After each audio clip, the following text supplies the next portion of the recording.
Arranco con la buena noticia, hoy que es lunes y que ya somos un montón.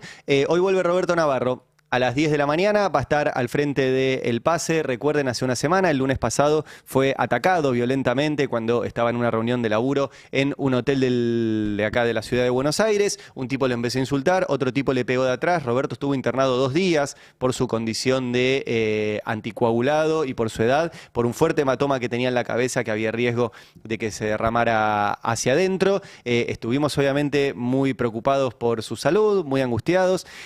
No les voy a mentir. Tuvimos miedo. Siempre saben que yo no creo que uno pueda no tener miedo, sino es que hace con los miedos. Y la decisión que tomamos, tanto el lunes como antes, y que vamos a sostener a partir de hoy, es de hacer periodismo como se hace periodismo en tiempos difíciles. Son tiempos difíciles, no solo para el periodismo, nosotros no tenemos ninguna característica distinta que la que tienen ustedes. Somos sujetos políticos iguales que ustedes, que nos cuesta llegar a fin de mes, igual que ustedes, pero que además tenemos un rol importante, y ahí sí, distinto al de otros, que es el de producir la información que circula. Y en esa producción de información se toman decisiones y se toman riesgos. Cuando se toma la decisión de decir las cosas que los poderosos de turno no quieren, eso tiene riesgos. Y esos riesgos se exacerban cuando el presidente de turno decide incitar al odio contra todo aquel que dé información que no quiere que se conozca. Bueno, ahí sí entramos nosotros. Y la incitación al odio, ahora les voy a mostrar, me pasé el fin de semana juntando todas las repercusiones que tiene en redes la incitación al odio de Milei, que después se traduce en la vida real, que es un tipo que fue y le pegó una piña, y menos mal que hoy Roberto puede estar acá de vuelta, a Roberto Navarro. Y vamos a hablar de eso y sobre todo qué tapa la incitación al odio, porque ahora en un ratito me voy a explayar más, pero si uno mira la historia, la violencia siempre tapó modelos económicos. La dictadura utilizó justamente un golpe militar y el miedo y el terror para tapar la implementación de un plan económico como el de Martínez de Oz, muy parecido lamentablemente al que vivimos en la actualidad. El menemismo también usó fuegos artificiales para tapar un plan económico que incluía lo mismo que este, un dólar barato, inflación cero, pero eso aumentó la pobreza, la indigencia, la desindustrialización. Macri utilizó también, en su caso fue el lawfare, la persecución judicial, para tapar su plan económico, y Milei utiliza el odio y utiliza la violencia para tapar la discusión sobre su plan económico. ¿Y sabes qué? Vamos a dar las dos discusiones. Vamos a dar la discusión sobre el plan económico y vamos a mostrar cómo ese odio lo intenta tapar. Y vamos a insistir en que ese odio tiene que frenar, porque tuvo consecuencias. Ahora me voy a meter con eso. Quiero repasar un poco qué pasó el fin de semana también. Fueron los funerales del Papa Francisco, realmente muy impresionante las imágenes del evento ahí en el Vaticano, de líderes de todo el mundo. La imagen del fin de semana que seguramente vieron, además de lo vinculado a Francisco, fue que en un momento incluso se cruzaron Donald Trump y Zelensky y se juntaron ahí. No sabemos de qué hablaron, pero obviamente de la situación de la guerra en Ucrania, el apoyo que le puede dar Trump, etcétera, etcétera. Pero vamos a repasar un poco, en este caso, qué dijo Giovanni Battista Re, que es un cardenal italiano, y sobre todo para hablar de esto, de la impronta que dejó Francisco en la iglesia. Escuchen lo que dijo el cardenal italiano. En En contraste con lo que él llamó la cultura del descarte, habló de la cultura del encuentro, de la cultura de la solidaridad.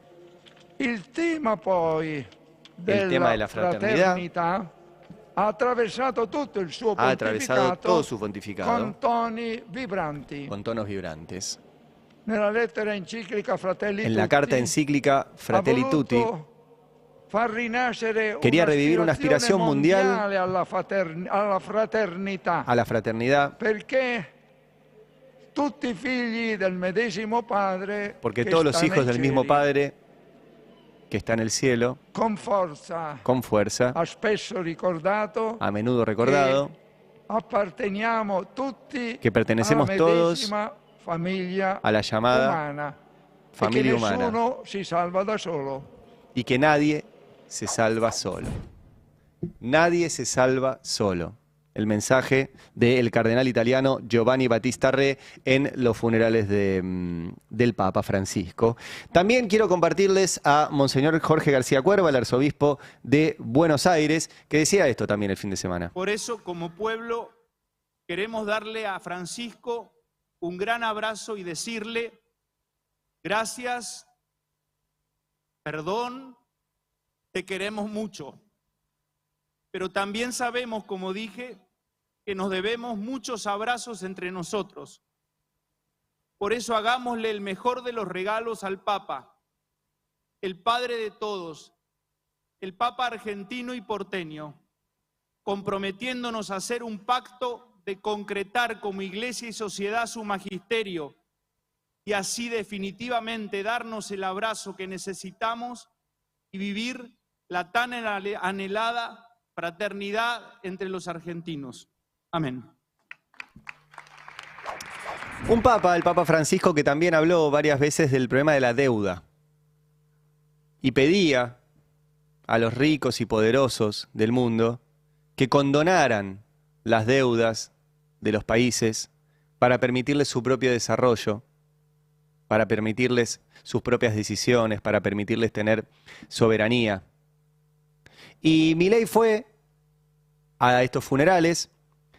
Repito, fue él solo. Hubiera sido muy interesante una comitiva con todos los expresidentes de la Argentina, una comitiva que compartieran Mauricio Macri, Cristina, Alberto Fernández, Milei, y que la Argentina fuera como Estado y con sus expresidentes a despedir no solo a un jefe de Estado, como era el Papa, sino al primer Papa argentino, el primer Papa latinoamericano, con la importancia que eso tuvo. No sucedió. También hay un dato, a Milei le enoja, pero es un dato, Milei llegó tarde. Llegó tarde. Podía haber ido a despedir al Papa cuando estaba todavía con el cajón abierto, como fue Lula, como fue presidentes de todo el mundo, y llegó al otro día. Él dice, bueno, no, del Vaticano me dijeron que fuera el sábado.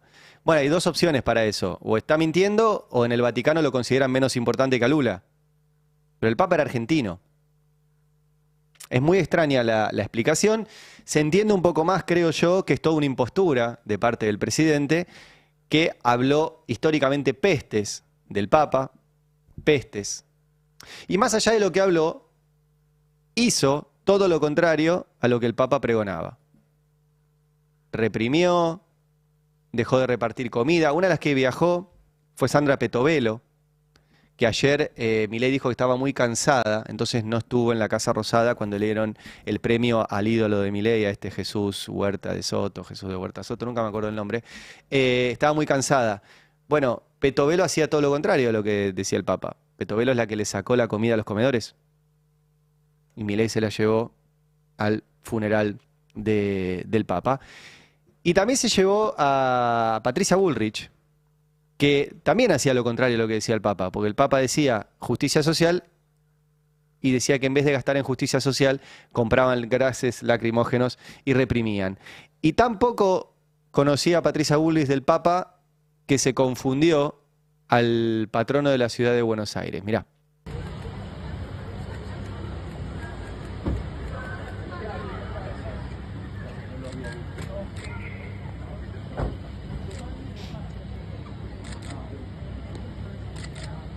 ¿Quiere compartir algún recuerdo del Papa con nosotros? Bueno, un argentino humilde que todos queríamos, que fue el patrono de nuestra ciudad de Buenos Aires y que siempre lo recordamos con mucho cariño. Gracias. ¿Quiere compartir algún recuerdo del Papa con nosotros? ¿Quiere compartir algún recuerdo del Papa con nosotros?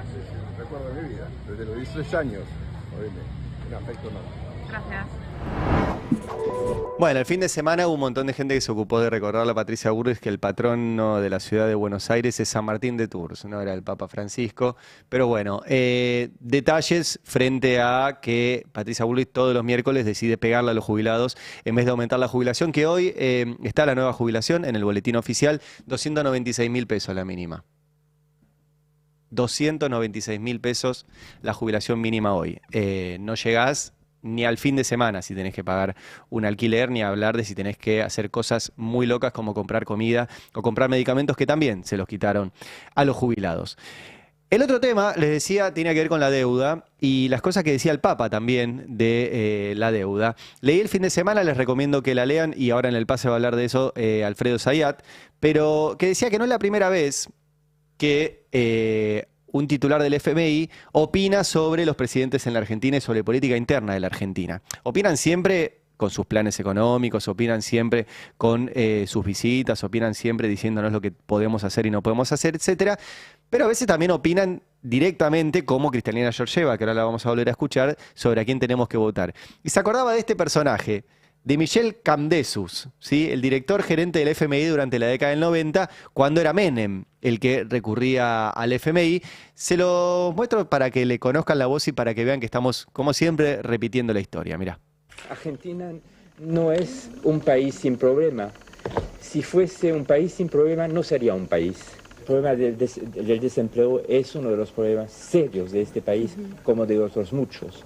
Y si fuese necesaria una sola justificación para continuar con el esfuerzo de modernización del Estado, el esfuerzo de ajuste estructural, sería precisamente esta necesidad de crecimiento que es imprescindible para crear empleos. Por la tarde, el ministro de Economía, Domingo Cavallo, y su gabinete aseguraron a Camdesus que en la Argentina existen claros signos de reactivación de la economía tras la crisis que afrontó el año pasado. Camdesus expresó que la deuda externa argentina no es un problema insuperable para el crecimiento económico. Se ha avanzado en el tema de la deuda, por algunos países no suficientemente, por muchos de ellos bastante. Tengo también confianza que con los esfuerzos que ya se han realizados para reestructurar esta economía y para que se crean más y más empleos. Bueno, si ven, las cosas que dice el FMI son siempre las mismas. Había que reducir el gasto, había que achicar el Estado, etcétera. La cosa siguió y en un momento incluso dijo que Menem era el mejor presidente de los últimos 50 años. Bueno, estaba bueno, yo la verdad que no lo recordaba, lo leí en la nota de Alfredo y para ver esto, que no es la primera vez que los directores gerentes del FMI se meten explícitamente en nuestra política interna. Ahora sí vamos a repasar a Kristalina Georgieva, de hecho recién por eso tuiteó Cristina un largo tuit que se llama Che Kristalina, contestándole justamente a la actual directora gerente del FMI, que tuvo una serie, no es que una vez habló de política interna de Argentina. Tuvo una serie hasta que llegó a un clímax, que ahora lo vamos a volver a escuchar, donde se metió directamente en quién teníamos que votar. Pero vamos a arrancar, por ejemplo, escuchándola a Kristalina Georgieva explicando por qué, según ella, el pueblo argentino apoya a Milei. I mentioned Argentina. Last year, Argentina was, el año pasado Argentina creció, estaba en territorio negativo, la inflación estaba por las nubes, la pobreza estaba creciendo, el país puso sus condiciones fiscales en orden, la administración se está moviendo de una manera muy disciplinada y firme con las reformas y donde estamos hoy, con proyecciones de crecimiento del 5% para este año. Pueden recortarse un poco por el entorno global, pero de recesión del 5%, inflación de 2 dígitos a un solo dígito, a un estimador mensual básico de un solo dígito. Y lo más importante es que la pobreza de 50% a menos del 40%. Todavía muy alta, pero la tendencia a la baja. Y la gente apoya al gobierno. ¿Por qué? Porque ven disciplina, compromiso y que actúan con compromiso. O sea, ya se había metido a decir que los argentinos apoyan a Milei. No sabemos basada en qué, pero salió a decirlo y además con esas cifras mentirosas como por ejemplo la baja de la pobreza. Es muy difícil que alguien explique, repito, que la pobreza bajó en la Argentina. Si baja el consumo de alimentos, si baja el consumo de medicamentos, si baja el salario real y si hay despidos, ¿cómo es posible que baje la pobreza? solamente en la cabeza de Javier Milei y en este caso de Cristalina Georgieva. Que no solo dijo la gente apoya, sino que después directamente se metió con el Parlamento. Ella le dice Parlamento, donde escuchen Parlamento es Congreso argentino. ¿Qué dijo? Todo esto la semana pasada, Poné.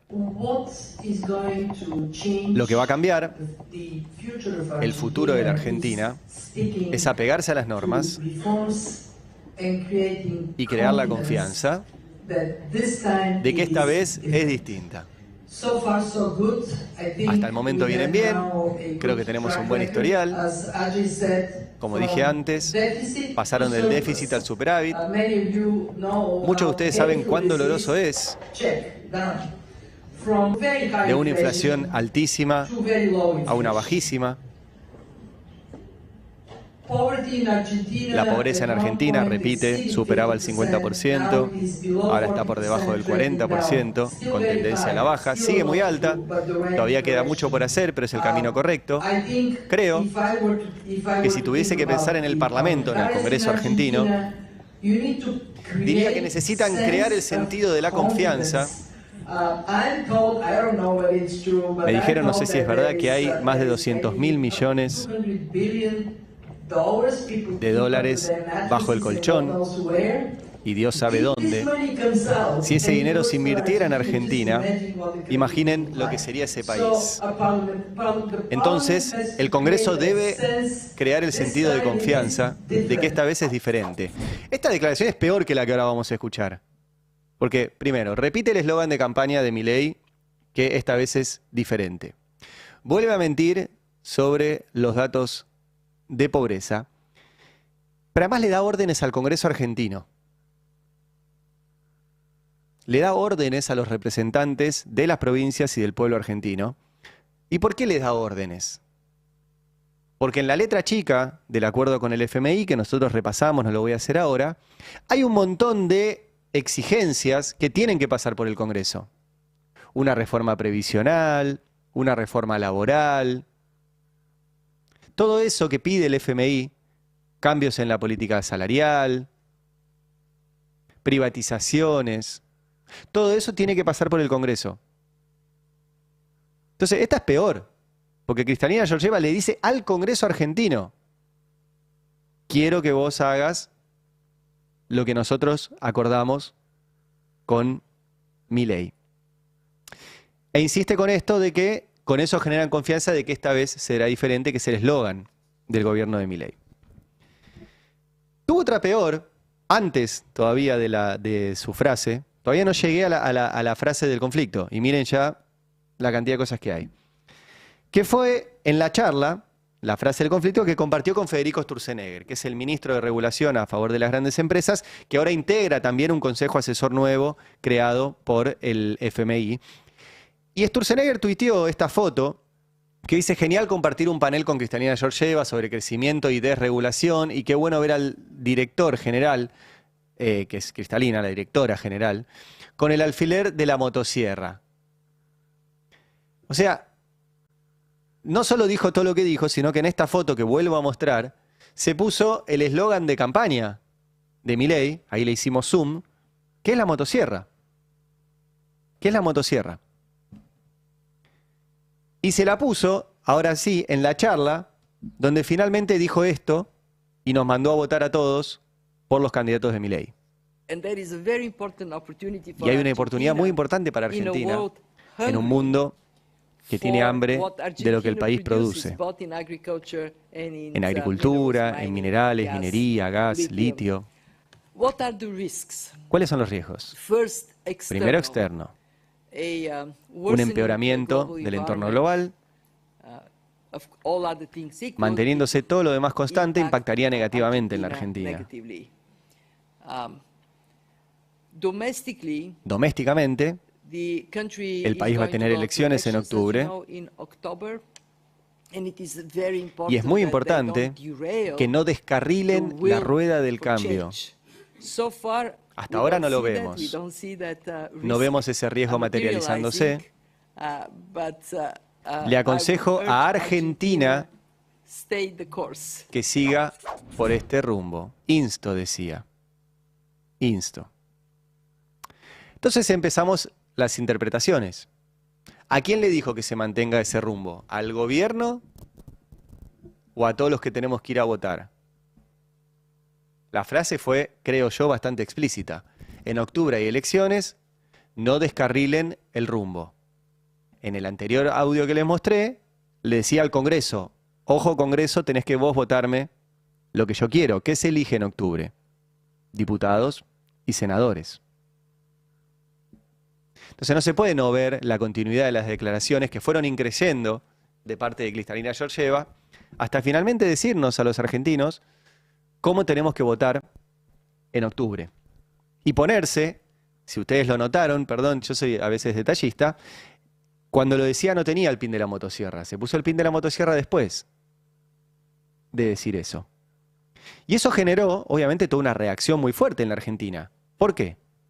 Porque, y hay que repetirlo hasta el cansancio, porque va a ser la discusión a futuro, si el FMI financia campañas políticas privadas de un partido, lo cual está bárbaro, pero entonces que la deuda con el FMI la pague ese partido, no la pague el resto de la ciudadanía. Si es evidente que con Macri y con Milei hubo una decisión política, no técnica, del FMI, en el caso de Macri ya lo reconocieron, era para que ganara las elecciones presidenciales, y en el caso de Milei ya lo reconocieron, es para que ganen las elecciones de medio término.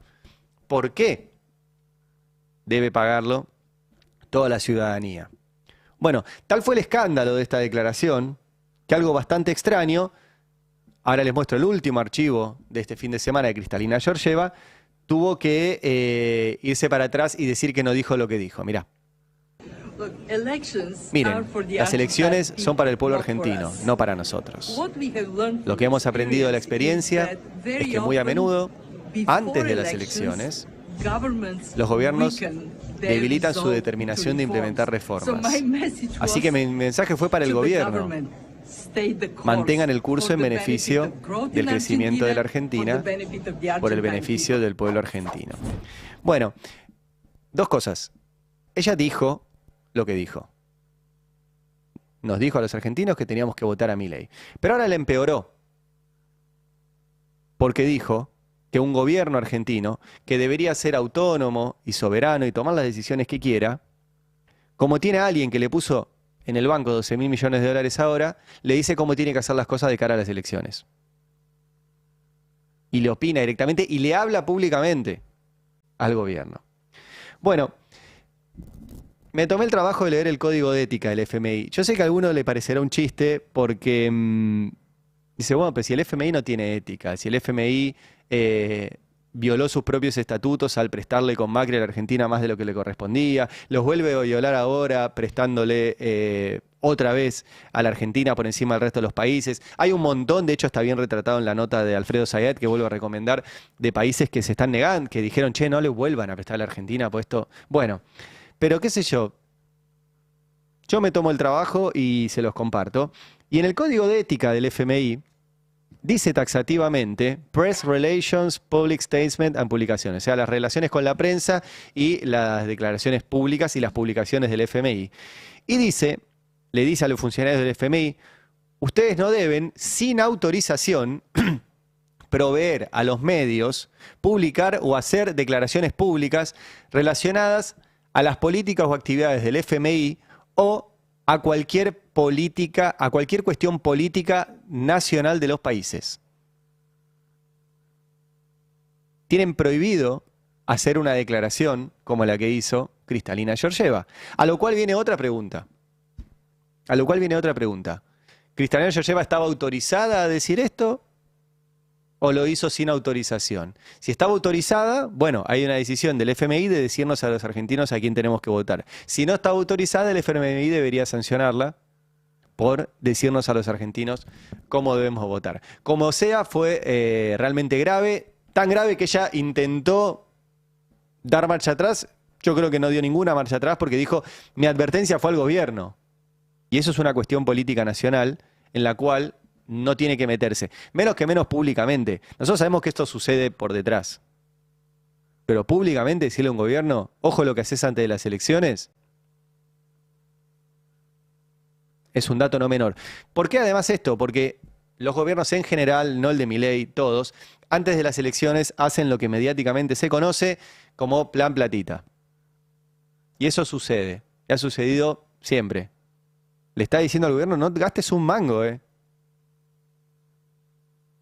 Y se lo dice públicamente, y es igual de grave.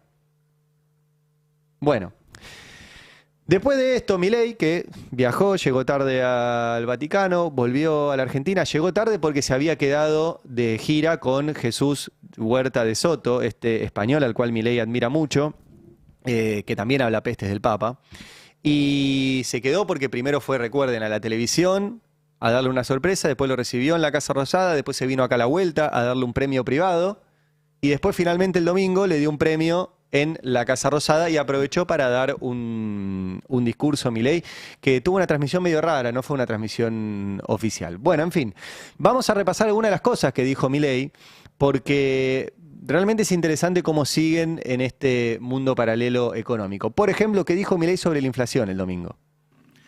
Hicimos un ajuste fiscal de 15 puntos del PBI, 5 en el Tesoro, 10 en el Banco Central. La inflación mayorista del 54% mensual pasó al 1,5% y se le limpiamos el crawling peg que estaba vigente, es del 0,5%. Quiere decir que en términos anuales pasamos del 54.000 anual al 6 anual. Esa va a ser otra de las frases que va a quedar para la historia. Lo de si te lo anualizo, va a decir, si anualizamos mueren un montón de papas de acá hasta fin de año. Digo, para que vean el absurdo. 54.000% dijo que teníamos de inflación. El presidente, que es economista, experto en crecimiento, con o sin dinero. Y volvió a hablar de cómo está la economía argentina con las metáforas que suele utilizar. Dijeron que íbamos a meter a la economía en una gran depresión y que el PBI se iba a destrozar y que acorde a que había habido ajustes de la mitad del tamaño y habían hecho caer 15 puntos el PBI, por lo tanto estábamos para hacer un desastre. Y después empezaron con que, bueno, entonces iba a ser una L, iba a caer y iba a quedar plano ahí.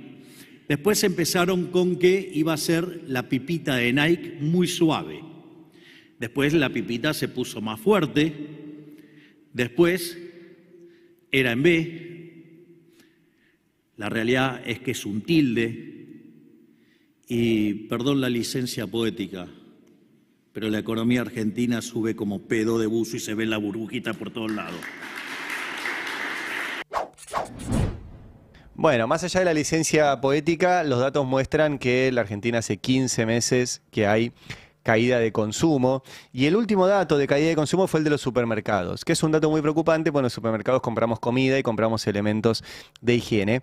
Y Milei, que tiene, repito, una realidad absolutamente paralela, cuando fue a este programa de televisión a visitar a su ídolo Jesús Huerta de Soto, y aprovechó para también hablar en esta gira de Gruppi que tuvo la semana pasada, habló sobre esto porque había salido el dato de la caída de ventas en supermercados y sobre todo la caída de ventas en supermercados mayoristas, que es un dato muy importante porque cayó 9% interanual, y esa caída explica que en los almacenes, ahí la estamos mostrando, se están comprando menos para vender a donde compra la mayoría de la población argentina. Vamos a escucharlo, ¿sí?, a Milei, que él decía que estos datos que da el INDEC, que muestra una caída de venta en supermercados, tanto minoristas como mayoristas, para él no sirven. O sea, según él y según su experiencia y según él contaba de su trabajo como econometrista en el grupo Eurnequian y que había trabajado mucho y que entonces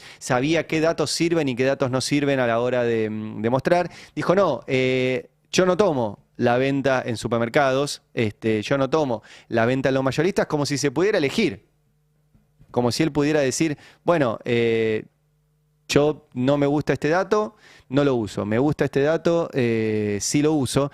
Y es un dato que toma el INDEC, el mismo INDEC que él levanta cuando hay un dato que le gusta y no levanta cuando hay un dato que no le gusta.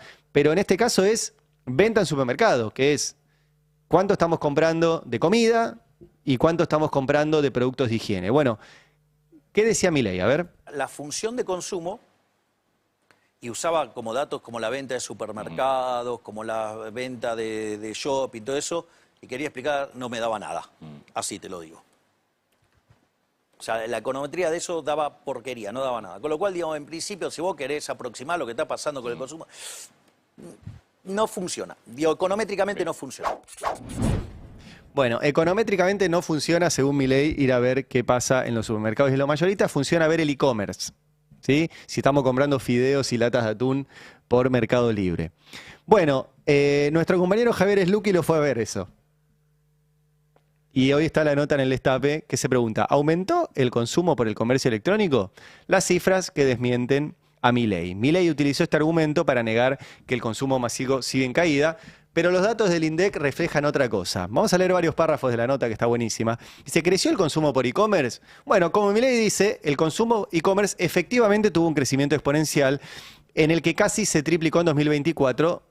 Según la Cámara Argentina de Comercio Electrónico, aumentó un 181% en todo 2024. Bien, dentro de ese total, dice, alimentos, bebidas y artículos de limpieza, la categoría clave para el consumo masivo, creció en facturación todavía más, para alcanzar una suba del 220 interanual. Hasta ahora, tiene razón Milei. Aunque la presentación no aclara si se trata de cifras en pesos constantes o corrientes, sea como sea, muestra un importante crecimiento real frente a una inflación del 117 del año pasado. Hasta ahí tenía razón Milei. Pero lamentablemente para Milei, escribe Javier Sluky, una perspectiva más amplia evidencia que los datos refutan su argumento. El informe de la Cámara Argentina de Comercio Electrónico revela que la misma categoría de alimentos, bebidas y artículos de limpieza tuvo una facturación total de 3,7 billones de pesos en todo el 2024. ¿Qué significa esto? Sigamos. Comparado con el volumen que mueve las ventas en supermercados, este dato se empequeñece. Solo en diciembre de 2024 los supermercados tuvieron un consumo de 2,2 billones, según la encuesta realizada en diciembre por el INDEC. En otras palabras, en un solo mes, los supermercados facturaron el 59%, el 60% de lo que el e-commerce factura todo el año.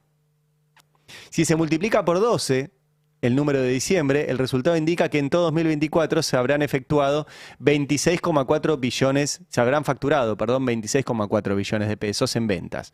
Si para evitar la fuerte estacionalidad de diciembre agarramos noviembre solamente, ¿sí?, que la facturación fue de 1,8 billones de pesos, se facturaron 21,5 billones de pesos. Es decir, un 713 o un 583% más que el e-commerce respectivamente. A ver, para que se entienda, el 97% de las compras son presenciales y solo el 2,8% fue vía web. Entonces, si Milei te dice que todo anda fenómeno porque aumenta el e-commerce, lo cual es un dato cierto, el e-commerce aumenta, pero lo que no te dice es, en términos relativos, ¿qué representa eso en la compra?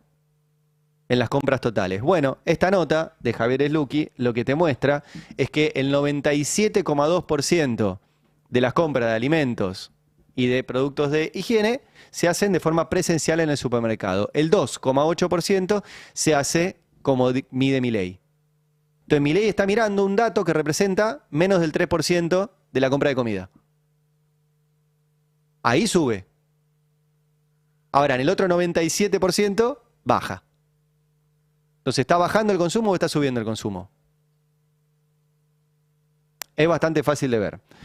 ¿Qué más dijo Milei ayer en el evento donde le dieron la Orden de Mayo a su amigo, el español Jesús Huerta de Soto?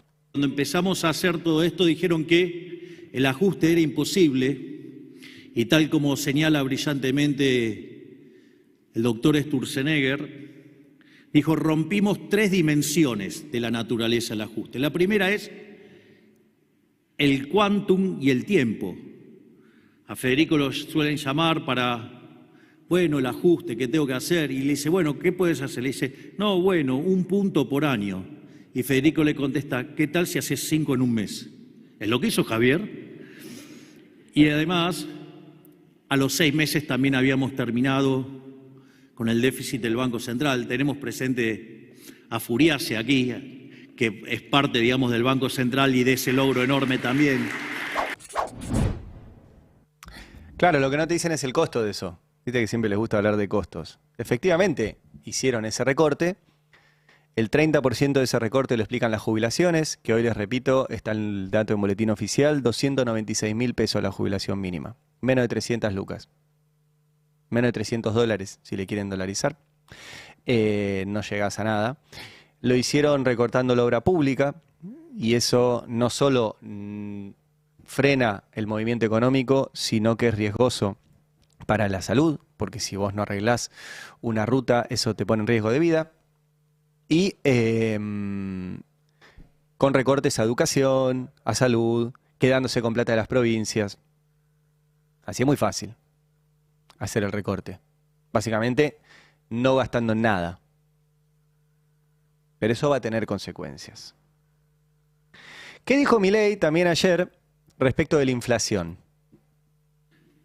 Me parece que, y más allá que a mitad del año que viene la inflación habrá sido dejada como un problema del pasado, dado los rezagos de la política monetaria, ya que nosotros dejamos la cantidad fija de dinero a partir de la mitad del año pasado. Así es que de esperar que para mitad del año que viene la inflación haya dejado de ser un problema en Argentina.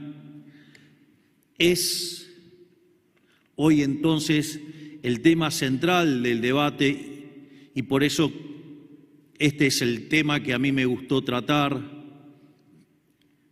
en honor al profesor Huerta de Soto, el tema del crecimiento.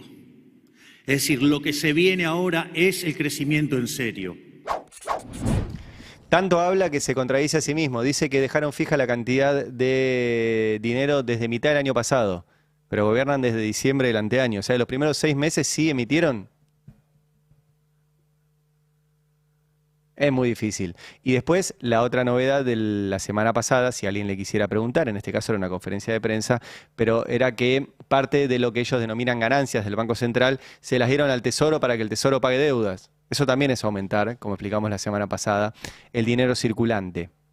O sea que lo aumentan de distintas formas, pero aumentar, aumenta. Igualmente, lo contaba Beldic más temprano, ayer me manda mensaje, me dice, Sturzenegger va a pasar a nafta la motosierra, y yo le pregunté, ¿pero estaba a gas? Y me dijo, puede andar mucho más rápido, me dijo Beldic, lo cual me preocupa bastante. Vamos directo al audio 17, Fer, donde anuncia Federico Sturzenegger esto que ahora en minuto nos va a detallar Mariano Beldic. Es cierto que en las próximas semanas nosotros vamos a hacer una refuncionalización importante en transporte del gobierno. No, mucho más que transporte. No te voy a decir qué organismos, porque eso los va a anunciar nuestro vocero presidencial Manuel Adorni, también candidato nuestro en la ciudad, pero sí te voy a decir bastantes cosas. Te voy a decir que son varios decretos, algunos son decretos delegados, algunos son decretos autónomos, porque abarca todo el Estado, o sea que vas a tener instituciones de todo el Estado. ¿Y qué objetivo tenemos nosotros? Tenemos áreas donde hay distintas organizaciones que tienen tareas duplicadas. Entonces no tiene ningún sentido. ¿Qué es lo que hacemos nosotros ahí?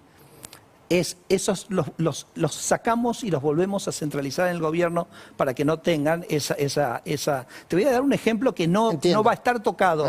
No va a estar tocado por esto, pero que es ANMAT. ¿Okay? ANMAT tiene 900 trámites.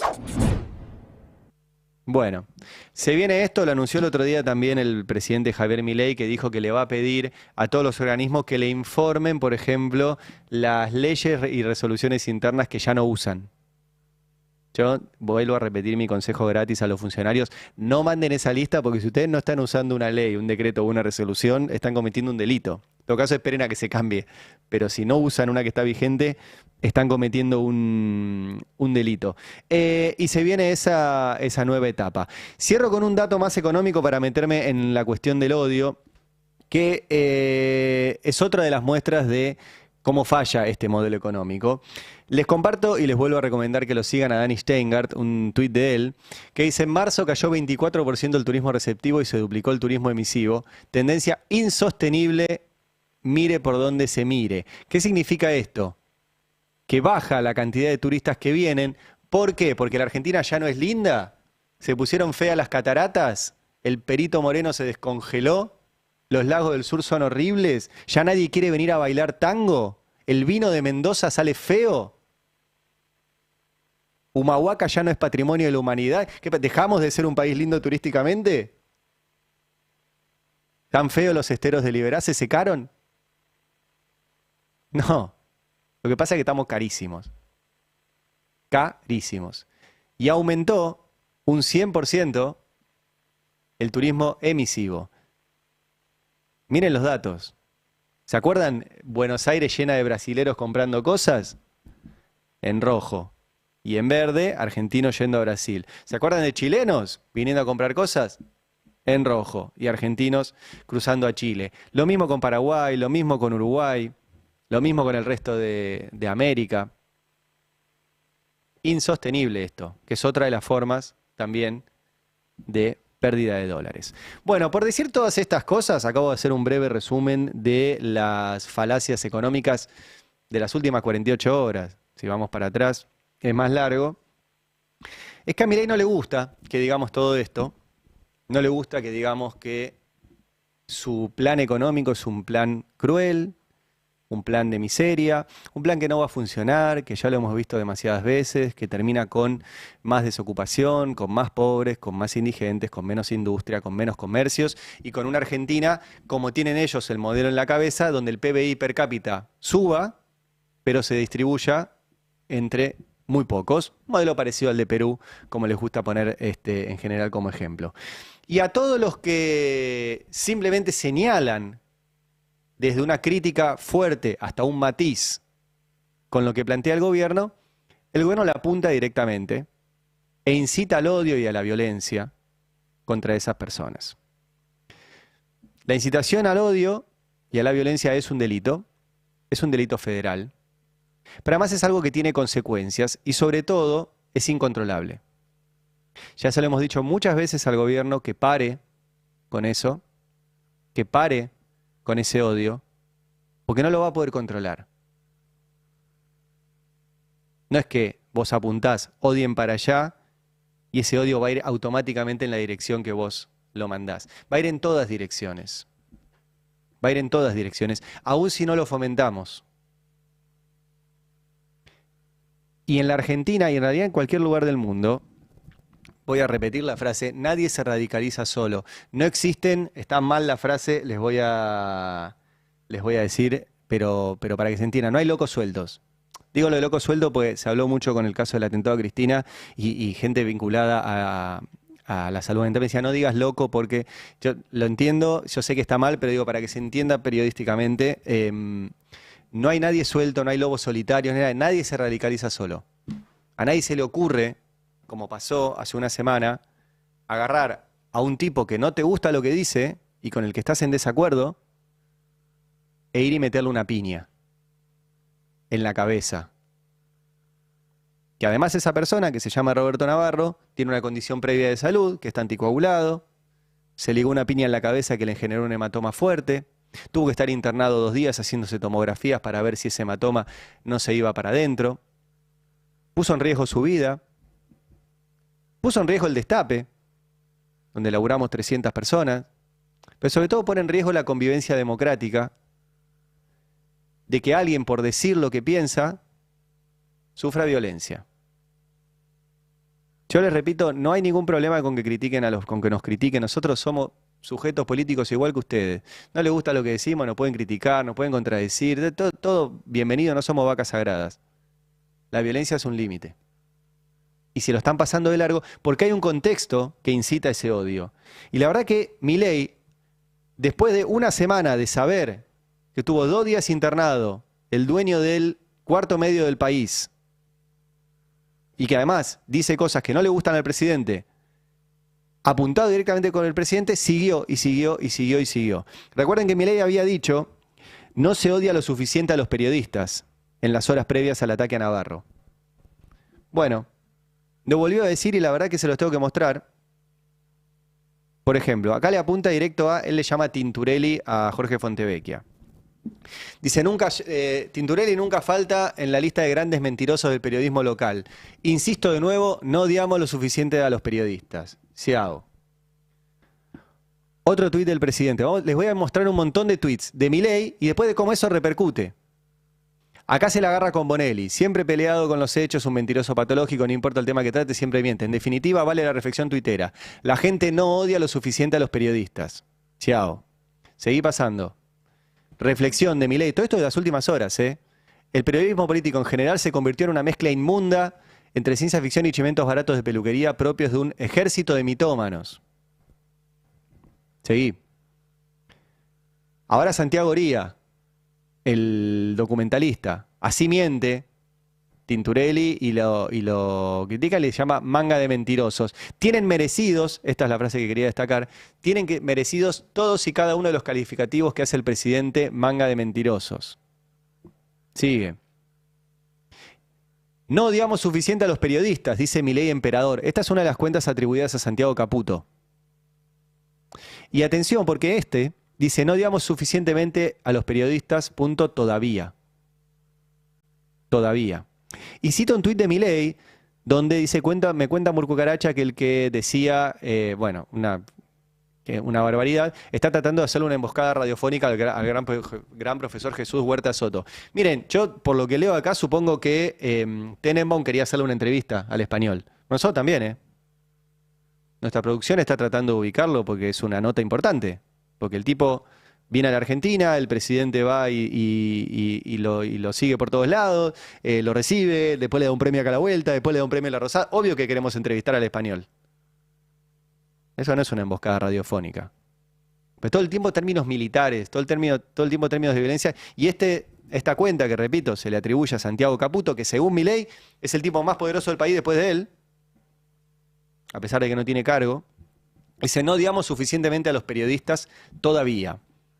Les sigo mostrando tweets de estos días, porque Milei dice, eso pasa en redes. No, pasa en redes porque él lo fomenta. Acá hay uno de los trolls de Milei. Así se papea a los periodistas ensobrados. Y recuerden que no los odiamos lo suficiente. Y Milei retuitea. O sea, el presidente está promoviendo este odio a los periodistas. De vuelta, antídoto. No odiamos lo suficiente a los periodistas. No odiamos lo suficiente al periodismo, publica el Gordo Dan, ¿sí? Que es el vocero paraoficial. No odiamos lo suficiente al periodismo. Vuelve a tuitear el Gordo Dan. Traductor te ama, que es otro de los trolls de Milei. No odiamos lo suficiente a los periodistas. Viva la libertad, carajo, libertario. No odiamos lo suficiente a los periodistas. Otro de Viva la libertad, carajo, libertario. No odiamos lo suficiente al periodismo, fin. Citando a Adorni. Otro, Mockingjay. No odiamos lo suficiente a los periodistas, citando a Milei. No odiamos lo suficiente a los periodistas, dice Ámbar Sassone. Otro. No odiamos lo suficiente a los periodistas, dice otro de los trolls de Milei. No odiamos lo suficiente a los periodistas tradicionales, dice Eliana. Todos usuarios con tilde azul, no sé si vieron. Eso hay alguien pagando, $8 por mes. Gordo libertario, no odiamos lo suficiente a los periodistas. El Gordo Edición, no odiamos lo suficiente al periodismo. Gordo Represión, no odiamos lo suficiente a los periodistas. No odiamos lo suficiente a Tenenbaum, Santillán, Tinturelli, Navarro, Morales Solá, Bonelli, Pagni. Ya directo con nombre acá. Y cita a otro, León Libertador, perdón, poneme el anterior, perdón, Fer, que ya directamente tiene un meme con un león, con la banda presidencial. Y recuerden, no odiamos lo suficiente a los periodistas. Seguí, dale, ahora sí. Martín Cito, no odiamos lo suficiente a los periodistas. Fin. Y cita el tuit de Milei. No odiamos lo suficiente a los periodistas, dice Nacho, ¿sí? Citando un tuit de Brancatelli. Enzo Pérez, no odiamos lo suficiente a los periodistas en este país. Emanuel Visiglia, también con tilde, no odiamos lo suficiente al periodismo. Pepe Sánchez, miembro del CES, no odiamos lo suficiente al periodismo, cita el tuit de Santiago Oría, el documentalista presidencial. Acá Sarubi, algo así, bueno, este es un abogado del mundo Milei, que se dedica a insultarnos también todo el día en redes. No odiamos lo suficiente a los periodistas, dice. No odiamos lo suficiente a los periodistas, dice otro, y acá muestra una de las tantas charlas de Milei en Radio Mitre con Anhelo, creo que se llama el periodista que está ahí. ¿Qué más? Bueno, y acá agarré un montón, ¿sí? Simplemente poner no digamos lo suficiente a los periodistas, no digamos lo suficiente a los periodistas. Tengo un montonazo de imágenes de trolls para que vean que cuando el presidente dice es lo que pasa en Twitter. No, lo que pasa en Twitter lo genera él. Acá hay uno que dice directamente, no digamos suficiente a los periodistas, es hora de que transmutemos la indignación por acción. Pone en negrita. Después pone ideas, dice, podemos manifestarnos públicamente en las puertas de los medios, exigiendo que dejen de operar y vuelvan a informar con la verdad y responsabilidad, exigir que pidan disculpas públicamente, señalar y difundir cada mentira. Después baja un poquito. Pero acá está diciendo, transmutemos la indignación por la acción, no digamos lo suficiente a los periodistas, en la semana donde un periodista se ligó una piña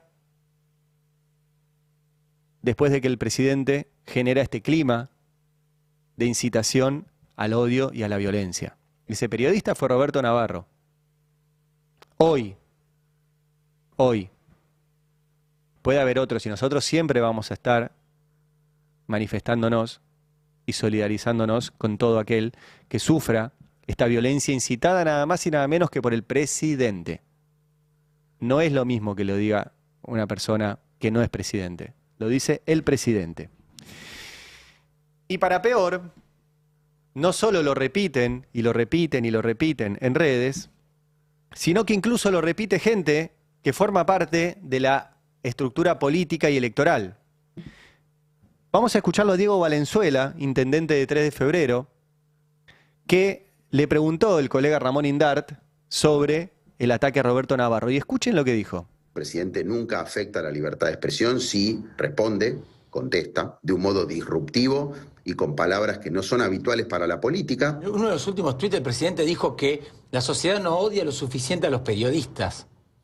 No odia lo suficiente. Es un poco mucho. ¿No te parece un poquito mucho? Hace 3 días le pegaron a un periodista por la espalda, una patada en la espalda y terminó en una clínica. ¿Para vos es igual? Ya que la violencia física es un límite para todos. Lo que sí, a mí me parece bien que cuando hay una nota, un comentario, una opinión, sea de un economista o de un periodista, que uno no está de acuerdo, uno aclare. ¿De ahí a pedir que no odie a la sociedad suficientemente a los que hacemos este trabajo? A ver, cuando haya una opinión que a vos te parece que frena el cambio en la Argentina, vos la vas a refutar con toda la fuerza que podés, ¿no? Y ahí es que yo digo, el uso de los términos. La forma y el fondo. Primero me importa mucho más el fondo que la forma, ¿no? Mirá. Y la forma también hay que aceptar nuevas maneras de lenguaje. Bueno, le gusta más el fondo que la forma. El tema es que la forma fue una piña en la cabeza de Navarro, Valenzuela. Y estuvo bien que le insistió el colega Ramón Indart diciéndole, pero espere, además, es tan fácil el reflejo de decir, no, sí, la verdad, repudio. El problema es que Milei ha instalado, vuelvo a recomendarles el libro Los Ingenieros del Caos, algo que lo aprendieron los que pensaron esta forma de gobernar, que es que el que se corre 1 centímetro queda fuera. Le tienen pánico a Milei dentro de su propia fuerza política, porque el que dice 1 milímetro algo afuera del discurso permitido, queda fuera. Entonces no se permite ni siquiera decir, che, no, pará, yo soy parte del gobierno, coincido con Milei, la libertad, las ideas, pero no le peguemos a los que piensan distinto. No, ni eso. Ni eso. Además, como si el odio, si la promoción del odio y si la incitación a la violencia no fuera una cuestión de fondo y no de forma. Por algo es un delito. El fondo es incitar al odio para imponer una política económica. Eso es de fondo. No es, no, bueno, está mal incitar a la violencia contra los periodistas, pero hay cosas más importantes. No fue lo único. Vamos a Federico Sturzenegger, el tape 15, que ayer en su charla en La Nación Más también le preguntaron sobre esto. A ver. Este presidente polemista que tenemos, ¿no? Este presidente debatidor. Qué adjetivo a veces. Ese es el polemista. Bueno, sí, yo creo que hay presidentes que son conscientes, que son parte de un proceso de cambio cultural, que en ese sentido les gusta debatir. Yo creo que los presidentes pueden tener dos visiones. Pueden tener la visión del kirchnerismo, que su relación con el periodismo era la pauta. Entonces vos comprás voluntades y comprás lo que dicen, y este es un presidente que no, que se mantiene lejos de eso y por el contrario quiere dar un debate.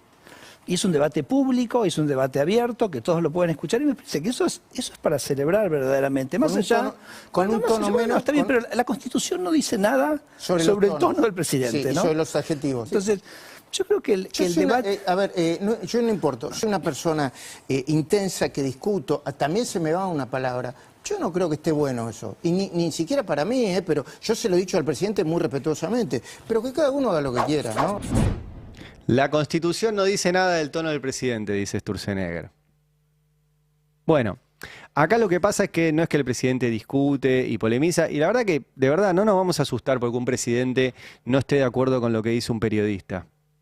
Porque si no alguien me dirá, pero por ejemplo, Kicillof se pelea con periodistas, Cristina se pelea con... Sí, todo el mundo discute con periodistas.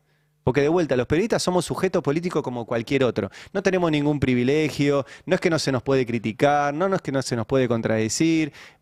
Tenemos los mismos derechos y obligaciones que todo el mundo. Los mismos. Y no tenemos ninguna protección, además. Algunos tienen protección mediática, como por ejemplo, me acuerdo de Daniel Santoro, el de Clarín, que cometía delitos, pero decía, no, lo estaba haciendo de marco de mi rol como periodista. No, el periodismo no te exime del Código Penal. Si vos cometés delito no podés decirlo, era como periodista, entonces no. Entonces no tenemos ningún privilegio, no somos vacas sagradas, nada. Critíquennos, estén en desacuerdo, todo lo que quieran, bienvenido. Esto no es un desacuerdo. Acá hay un presidente que incita al odio y a la violencia, que sus seguidores en las redes, como les acabo de mostrar, y le mostré hice una muestra chiquita, me puedo pasar hasta las 3 de la tarde mostrándole, repiten exactamente la frase de no odiamos lo suficiente a los periodistas. A los hombres del presidente, les mostré simplemente a Valenzuela y a Sturzenegger. Hay un montón. Repiten, la verdad que no hay problema acá. La Constitución le permite al presidente decir lo que quiera, dice Sturzenegger, y Valenzuela dice, me preocupa más el fondo que la forma, como si el fondo no fuera la incitación al odio y a la violencia para implementar un modelo económico. Y eso terminó un día como hoy, el lunes pasado, hace una semana, con Roberto Navarro con una piña en la cabeza. Y si hubiera sido Majul, que se dedica a otra cosa, porque ahí no, o sea, siempre yo aclaro, nosotros dedicamos al periodismo, Majul se dedica a las relaciones institucionales, son dos trabajos distintos, no es una cuestión peyorativa. Nosotros decimos y publicamos cosas que alguien no quiere que se digan y se publican. Majul, que hace comunicación institucional, dice cosas que alguien le quiere que se digan. Son dos trabajos distintos. No entro en discusión, si no es bueno o malo, ni nosotros somos unos genios y él es un nabo. No. Nosotros hacemos dos trabajos distintos. Ahora, si alguien algún día lo agrede por su trabajo de comunicador institucional, también estaríamos en contra. Porque alguien puede estar en desacuerdo y criticar a un comunicador institucional como Majul, no significa que alguien lo golpee. Bueno, en el caso de Navarro, lo que pasó fue eso. Alguien fue y lo golpeó y puso en riesgo su vida. 48 horas internado estuvo. Varias tomografías, de hecho se tiene que hacer una más para chequeo y control y el alta definitiva. Ahora a las 10 va a estar Roberto en el pase, así que ahora lo van a ver y lo van a poder escuchar y les va a contar, pero les recuerdo, porque además se sumó mucha gente, que fue atacado hace una semana por dos tipos, uno que le insultaba, otro que le pegó por atrás. Y eso le generó un hematoma fuerte en la cabeza y por su condición de anticoagulado, disculpen, ya lo repetí muchas veces, pero se sigue sumando gente, había que chequear que eso no se fuera para adentro. Y la verdad que estuvimos muy preocupados y muy angustiados y decir que eso no genera miedo es mentir. Obviamente genera miedo porque una de las tecnologías que existe del terror es pegarle, en este caso, a un tipo que se supone más fuerte y poderoso que el resto. Evidentemente, Roberto Navarro es una voz importante en la Argentina, es el dueño de un medio, es el dueño de un medio importante como el Destape, es el dueño de un medio donde laburamos 300 personas, es el dueño de un medio cuya radio está entre las radios más escuchadas, cuyo portal está entre los portales más leídos, es una voz que se escucha mucho en los círculos económicos, en la política, que influye. Y una de las tecnologías del terror es, ¿y si le pasó a Navarro, por qué no me va a pasar a mí? Que podríamos pensar nosotros como periodistas del Destape, y lo podría pensar cualquiera de los periodistas que hoy en día trabajan en la Argentina. Decenas se comunicaron con nosotros por esta situación. Entonces, el tema no es que no haya miedo, el tema es qué hace uno con ese miedo. Bueno, nosotros elegimos seguir haciendo el mismo periodismo de siempre. Seguir contando estas cosas, seguir argumentando, seguir produciendo información, seguir marcando cuando el gobierno miente. No es un delito decir que el gobierno miente, sobre todo cuando lo mostramos, con datos. Y seguir diciendo al gobierno que tiene que parar con esta incitación a la violencia, que puede transformarse en un boomerang. Nosotros la verdad que podemos hacerlo, quiero cerrar con esto, primero por nuestras convicciones, porque creemos en esto, el periodismo es nuestra forma de hacer política, porque el periodismo no se limita solo a contar las cosas que pasan, o por lo menos nosotros creemos que no debe limitarse a contar las cosas que pasan. El periodismo desde su lugar tiene que tratar de cambiar las cosas que pasan, si esas cosas que pasan son crueles e injustas. Y como son crueles e injustas, nosotros hacemos nuestro trabajo político para que cambie desde nuestro profesionalismo.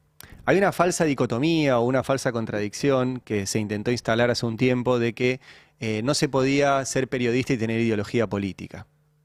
Como si los periodistas no fuéramos sujetos políticos. Y la verdad que somos sujetos políticos como de todo el resto. También votamos, también tenemos ideas, también tenemos sueños, también tenemos un país en la cabeza. Y desde nuestro trabajo, como lo hacen otros, como cada uno lo hace de su día, algunos desde lo que se conoce como militancia más activa y otros desde distintos lugares, desde el arte, desde la cultura, desde dar clases, desde tu laburo, desde tu comercio, desde una parroquia, desde el sindicato. Hay millones de formas de tratar de cambiar el mundo. Cada uno, nadie lo va a salvar solo. Y nosotros lo hacemos así desde el periodismo, pero con una gran diferencia, que es que no existe esa contradicción entre profesionalismo e ideología. Nosotros trabajamos esto hace mucho tiempo y las notas no se nos caen, no se nos desmienten las investigaciones. Todo lo que publicamos está chequeado, se puede corroborar, lo podemos mostrar. No mentimos, no hacemos operaciones. Hacemos periodismo profesional desde una perspectiva ideológica. Como todos, como todos. La parte de perspectiva ideológica. La parte de profesional ya no. Pero la parte de perspectiva ideológica la tienen todos. La digan o no la digan. La diferencia es si por tu ideología dejás de decir un dato o no lo decís, dejás de mostrar una información o no, o si vos tenés una idea o una investigación que estás siguiendo y los datos te llevan para otro lado, si mentís o dejás de contarlo. Ahí dejás de ser profesional. Pero el periodismo es nuestra forma de hacer política y la verdad que la podemos hacer y quiero aprovechar para cerrar con esto. La verdad que hacía mucho que no lo hacía y se los vuelvo a pedir. Lo podemos hacer gracias a que el Destape se sostiene por una comunidad de suscriptores desde hace mucho tiempo, desde que a Roberto lo echaron de C5N e hizo un programa por YouTube y pidió ese día, che, para sostener esto necesitamos que ustedes se suscriban. Y ese día, él me corregirá por ahí después, pero creo que entre 4.000 y 5.000 personas se suscribieron el primer día. El primer día. Y hay gente que sigue suscripta, esto estoy hablando de 2017. Pasaron ya 8 años. Y hay gente que sigue desde ese día, todos los meses, sosteniendo este proyecto. ¿A cambio de qué? Y acá no hay límite para leer notas, acá puedes entrar a YouTube y ver este programa. Acá no ponemos una traba para el que no tenga dinero, porque creemos, además, que la información es un derecho humano básico que no se puede limitar por si tenés o no tenés plata. En el resto del sistema de medios verán que no, que si vos querés entrar a una noticia porque te querés informar y tenés derecho a informarte, si no tenés plata no podés acceder a eso. Bueno, nosotros creemos que la información es un derecho humano básico. Ahora, producir esa información cuesta plata. Cuesta sueldos, cuesta computadoras, cuesta viajes, cuesta técnica, cuesta un montón de cosas que hay que sostener y que en estos 8 años hemos crecido un montón. Era un pequeño programa de YouTube, solamente los domingos, y un medio muy chiquito donde, siempre les cuento la misma anécdota, pero la primera cena de fin de año la hicimos en lo de Lalo, en un bar chiquitito, y hoy somos una radio AM con más de 100 repetidoras en todo el país, una radio FM, nuestro canal de YouTube, tenemos un canal de televisión, tenemos presencia en un montón de cableras, esperamos que nos suban todas las cableras. Somos una de las radios más escuchadas tanto en AM como en YouTube, en redes, somos de las redes más fuertes del país. Tenemos el 4º portal de noticias más importante del país y hemos crecido un montón gracias a los suscriptores. Y necesitamos que ustedes vuelvan a revalidar ese rol que tienen en la producción de información. También es una forma de hacer política financiar un medio. También lo entienden re bien los dueños de la Argentina. Ustedes piensen que Paolo Roca, que Mindlin, que Galperín, que Macri en su momento, ponen mucha guita en medios de comunicación. Porque en los medios se discute y se da la pelea política por las cosas que cada uno quiere. Y es entendible. Ahora, si nosotros decimos que, por ejemplo, el río Paraná tiene que ser controlado por el Estado y no privatizado para que alguien tenga en sus manos todas nuestras exportaciones, y seguramente la empresa Hidrovía no va a poner pauta en el destape. ¿Dónde pone pauta? En los medios que dicen otra cosa. Y así podría seguir. Si nosotros creemos que los precios de los medicamentos tienen que ser accesibles, y los laboratorios no van a tener mucho interés en financiarnos. Van a tener interés en financiar un medio que diga, la verdad que los medicamentos están re baratos. Y así con cada una de las cosas de tu vida. Bueno, nosotros queremos ser el medio que represente a los laburantes, a los jubilados, a los estudiantes, a los empresarios también, a los industriales, a los pymes, a los comerciantes, a los distintos credos, a todo el que crea que cada uno de su lugar puede crear una Argentina más justa. Bueno, para eso necesitamos financiamiento. Por eso aprovecho, la verdad que de verdad hacía mucho que no lo hacíamos, pero les pido que se suscriban al Destape y sostengan este tipo de periodismo. O sea, una forma de demostrarle también al gobierno que no va a tener éxito en intentar generarnos miedo cuando lo hace públicamente y cuando directamente termina Roberto Navarro golpeado, es decir, bueno, formen parte de esta comunidad. Formen parte de la comunidad del Destape como suscriptores, como accionistas, como parte de esto. O sea, siéntanse parte del financiamiento de este tipo de periodismo que se ve que molesta. Ahora, si un periodismo no molesta, no vale mucho la pena. Es otra cosa. El periodismo tiene que molestar. A quien esté, ¿eh? Algunos me dirán, no, ustedes porque piensan distinto que Milei. Mirá, nosotros publicamos notas que molestaron y mucho a gobiernos peronistas. Disculpen el autobombo, pero cuando el gobierno de Alberto Fernández hizo el programa ATP, que era una gran idea, que era sostener un montón de empresas durante la pandemia para que pudieran pagar los sueldos, pero se le colaron en ese programa Clarín, Techín, McDonald's, Coca-Cola, las prepagas, pará. Y lo publicamos acá, no lo publicó Clarín, La Nación, lo publicamos acá. Y nos llamó todo, y estamos hablando del principio del gobierno de Alberto Fernández. Llamó todo el gobierno de Alberto puteándonos. Y dice, ¿cómo vas a publicar eso, hijo de puta, el fuego amigo, qué sé yo? ¿Qué fuego amigo? No existe el fuego amigo. El amigo te avisa cuando te estás equivocando. Tal fue así que cambiaron las reglas para pedir esa plata y un montón de empresas tuvo que devolver la guita. Solo Techín devolvió 500 millones de pesos. Y eso se utilizó después para comprar remedios, vacunas, hacer hospitales, respiradores, etc. O sea que no es porque somos un medio que no coincide lógicamente con el gobierno. Bueno, suscríbanse al Destape para sostener este tipo de periodismo que vale la pena. Nosotros hemos también tratado de, así como le decimos que van a acceder gratis a las noticias, también queremos que les sirva ser suscriptores. Así que hicimos un sistema por el cual, si sos suscriptor del Destape, te podés ahorrar la suscripción. ¿Cómo? Bueno, hay una cuponera con más de 1000 cupones que si vas al supermercado te podés ahorrar una parte importante de la compra, si vas a cargar nafta, si vas a comprar ropa, si vas a comer, lo que sea. Si usás la cuponera del descuento automáticamente te vuelve lo que pusiste. También hay una feria que está buenísima, que es que si vos tenés un comercio o si tenés una profesión o lo que sea, lo publicás ahí y te van a llegar más clientes. Entonces el Destape no te cobra nada por eso, es un clasificado gratis, solamente por ser suscriptor y te va a llegar. Y la idea es siempre este mismo contexto, ¿no? Nadie se salva solo, o el héroe colectivo. Ahora que se estrena El Eternauta, ¿Sí? De hecho, ayer se cumplió un aniversario del secuestro de Héctor Westergel, el creador del Eternauta, que seguimos preguntándonos dónde está él, dónde están sus 4 hijas y dónde está el bebé que tenía una de sus hijas cuando la secuestraron en la panza. Bueno, el lema del Eternauta es el héroe colectivo. ¿Sí? No hay nadie que vaya a salvar al mundo, sino que se trata del héroe colectivo. Bueno, una forma es sumarse al Destape. Así que, ¿cómo hacen? www.eldestapeweb.com. Ahí hay un banner que dice suscríbete para que el Destape crezca. Entrás con tu tarjeta de crédito. Hay un mínimo de 7.700 pesos para la suscripción.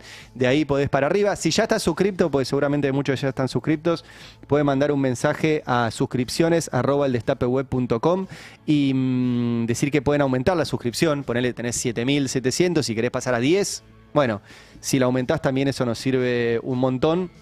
Y bueno, suscríbanse al Destape para ser parte de esta historia y para sostenernos en este momento. De verdad que pasamos una semana muy chota, no se los voy a mentir. No está bueno que te peguen. Parece una obviedad, pero la verdad que nadie quiere pasar por esa situación, menos Roberto. Ahora a las 10 va a estar acá en el pase y lo van a escuchar a él y se los va a contar él. Nosotros tampoco la pasamos bien en esta situación y bueno, vamos a seguir acá haciendo lo que hacemos. Pese a todo esto, suscríbanse al Destape y ayúdennos a sostenerlo. Dale, 9:32. Mientras yo decía todo esto, habló Guillermo Francos.